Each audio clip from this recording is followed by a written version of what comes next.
2 nights ago in Calgary, prominent British political activist and journalist Tommy Robinson, whose real name is Stephen Yaxley Lennon, was arrested by officers of the Canadian Border Services Agency after delivering a speech in Calgary.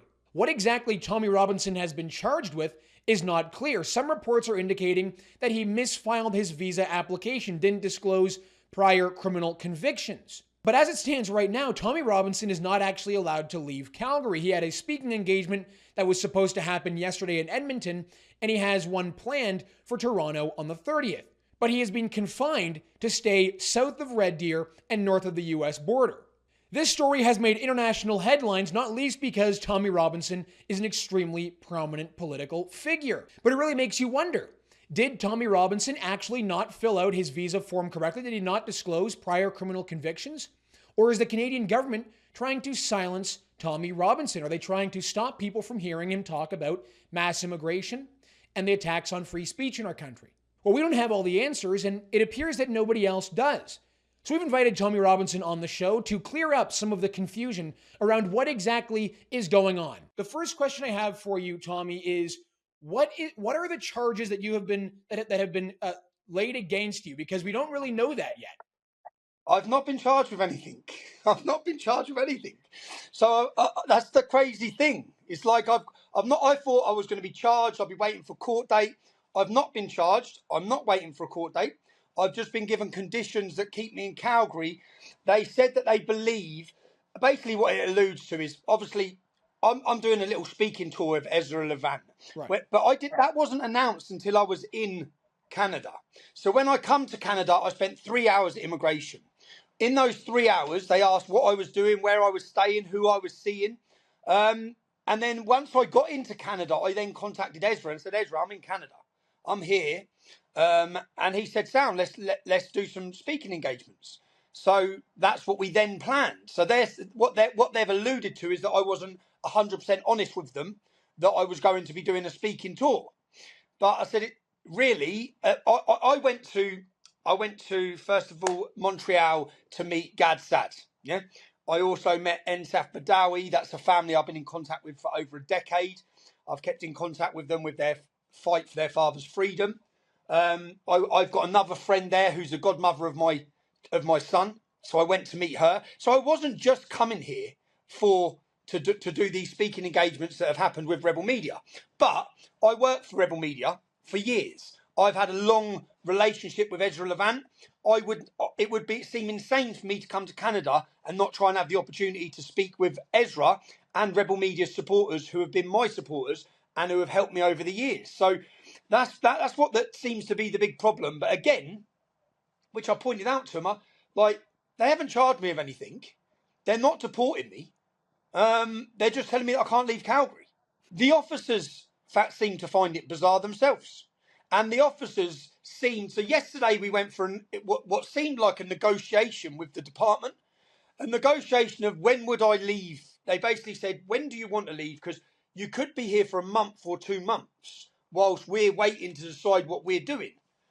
I said, that's insane. Like, I've got flights booked to leave on the 4th of July. Why can't I just continue what I'm doing?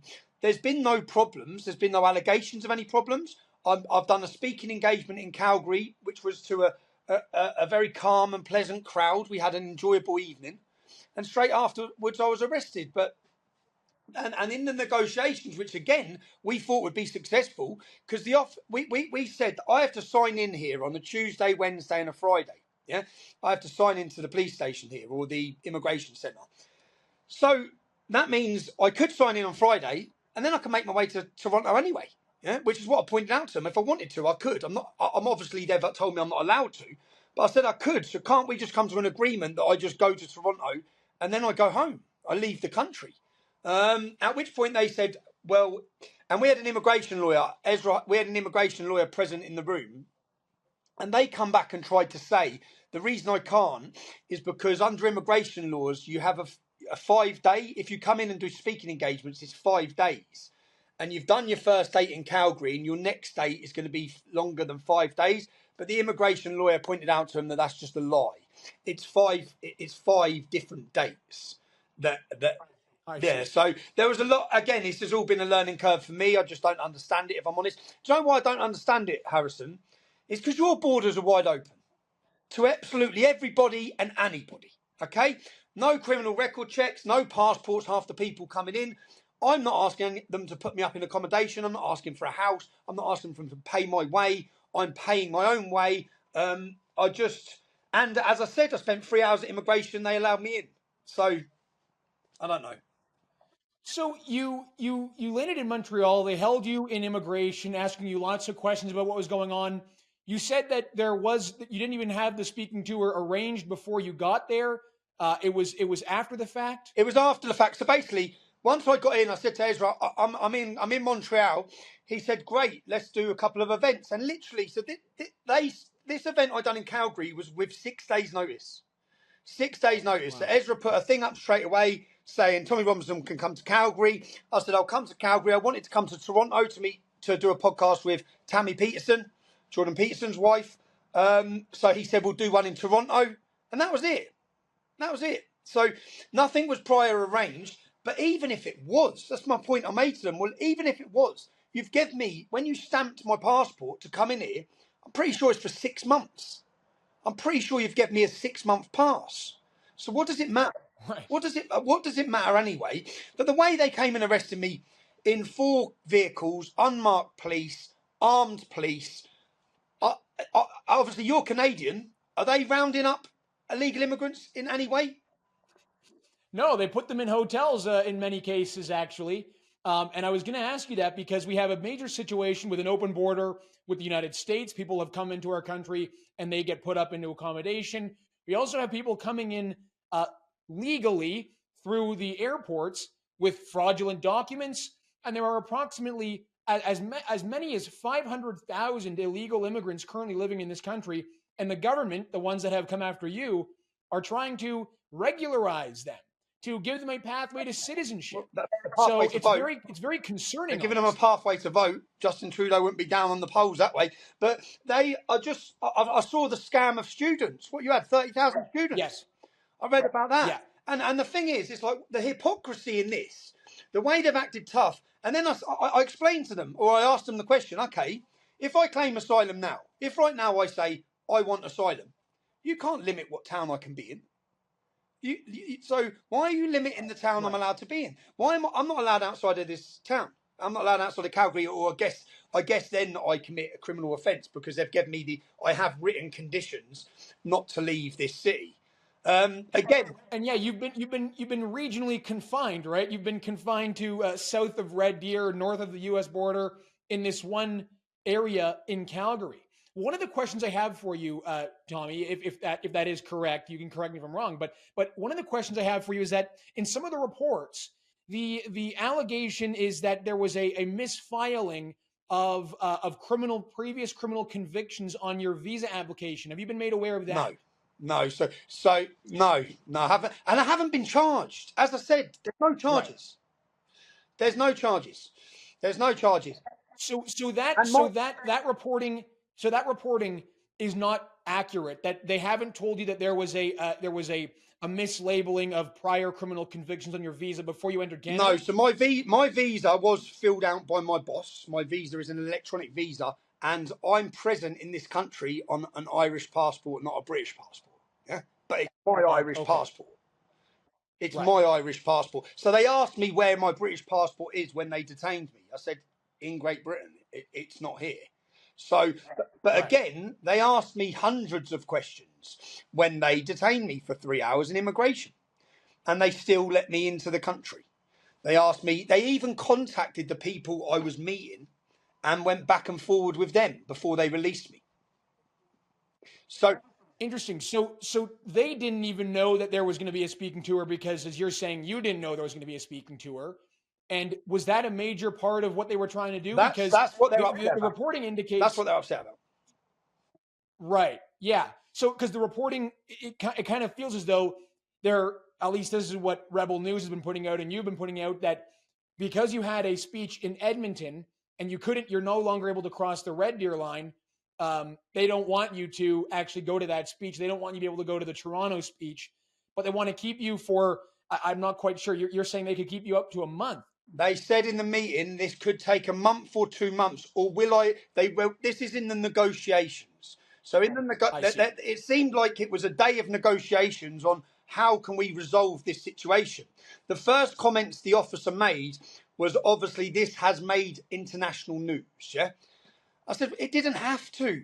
Like this, I would. No one would have even really paid much attention to my presence in Canada. I spoke here to 150 people. I'd have spoken Edmonton to the same, and I'd have spoke to 250, 350 people in Toronto. That's all, and there would have been no problems. And exactly the point being, which I made to the officer, this is totally about preventing me speaking at those engagements. That's just say what it is. This is a control order controlling my and limiting my freedoms in this country, and you're trying to negotiate with me. They're trying to threaten me that I may not be able to leave unless I negotiate an agreement with them where I agree to leave from here without trying to challenge their conditions. So what I said is, and to be honest, if I just bow down to every time the authorities try and control me, I'd have been controlled for the last 15 years. Yeah, I don't allow them to control us, or we at least fight back, which is what I'm thankful I've had Rebel Media and Ezra Levant's support, because we've hired immigration lawyers. We're hoping to get into court tomorrow to literally just say, look, I've got flights booked, I've got accommodation booked, my return flights are booked. Just let me go do the speaking engagement in Toronto, and I'm gone home. I'm leaving. Right. So yeah, and we should find out in the next. I'm hoping we find out today that we're in court tomorrow.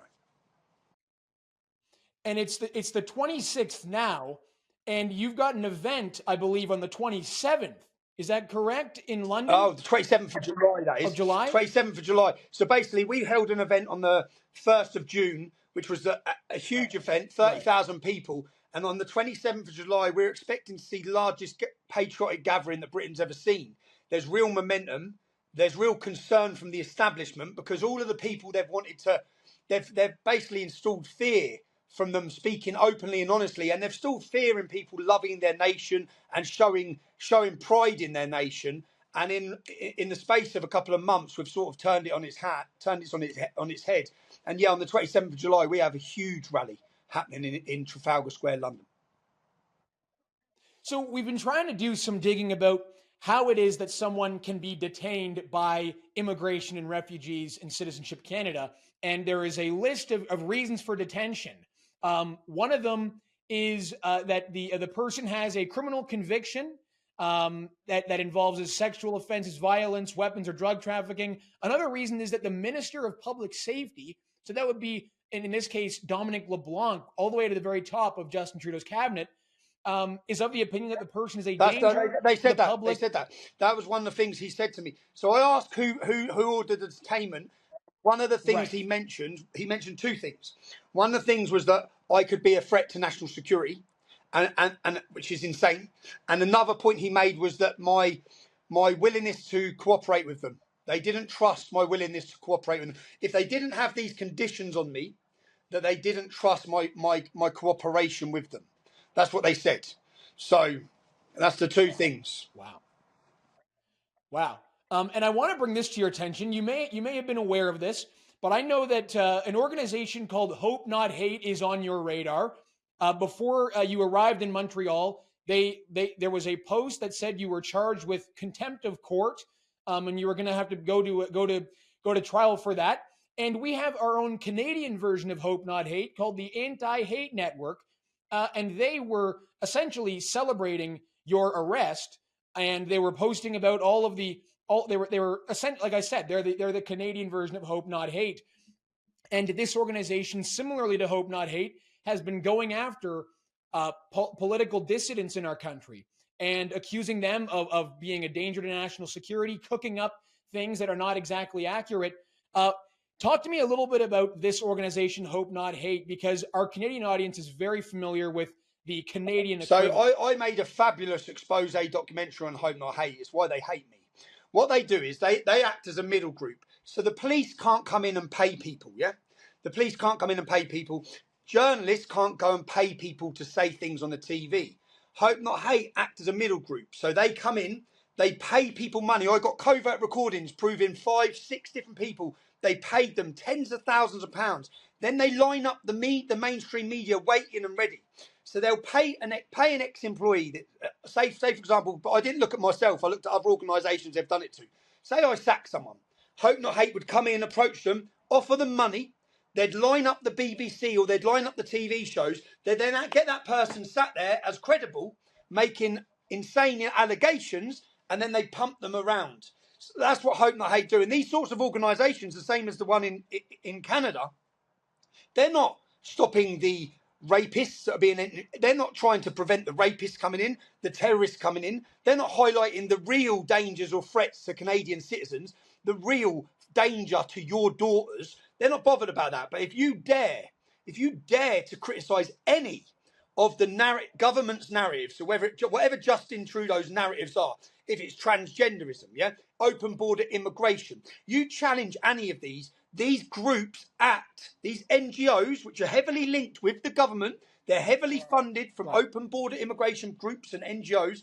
They will find out where you work. They will find out your family's address. You will be doxxed. They will contact your employers. So their job, whilst we believe we have freedom of speech, we then have these sorts of organisations whose job it is to attack anyone who exercises their freedom of speech. And they don't stop. They're relentless. They're heavily funded. They are, you hear the phrase deep state so many times, or we've heard it since American politics. If you watch my documentary, you will see how deep it goes and how dark it is. And you can replicate exactly what Hope Not Hate are doing in the UK to the anti-hate network, or whatever these charlatans call themselves in Canada. Yeah. And I want to also bring your attention to this. You've likely heard this because the speaking tour you're doing is about free speech in our country, and it's about free speech around the world. And as you are well aware, we are rapidly losing that right to speak freely, to speak our minds, and to criticize the Trudeau government, whether it be online or at events, as you become unfortunately well aware of. There's a new piece of legislation that has been proposed by the federal government that seeks to criminalize so-called online hate speech. And this would essentially give the Canadian Human Rights Commission the power to decide who is spreading hate speech online. Obviously, that raises major alarm bells, especially when news breaks just a few days ago that the federal government has appointed a new commissioner of the Canadian Human Rights Commission, who is now being investigated over allegations of major anti-Israel activity. So, as you point out, right, we now have people dictating what we can and can't say, and basically adjudicating hate crime cases when people who are being tasked to lead that organization are themselves involved in at least extremely dodgy behavior, sharing the stage with extremists and promoting Islamic and anti-Israel dialogue. I want to get your opinion on that, because it is a news story that's always promoted as something nice. We need to stop hate. So it's always that they need to help and save us. But really what it's about is taking away your freedom and taking away your speech and controlling it. And controlling everything from start to finish. And these sort of Canada will have laws. The UK has laws against inciting racial hatred, inciting religious hatred. They already have the laws there. Yeah. So if someone goes on and incites criminal hatred, you can be arrested and prosecuted. So the laws are already there. But that's not what this is about.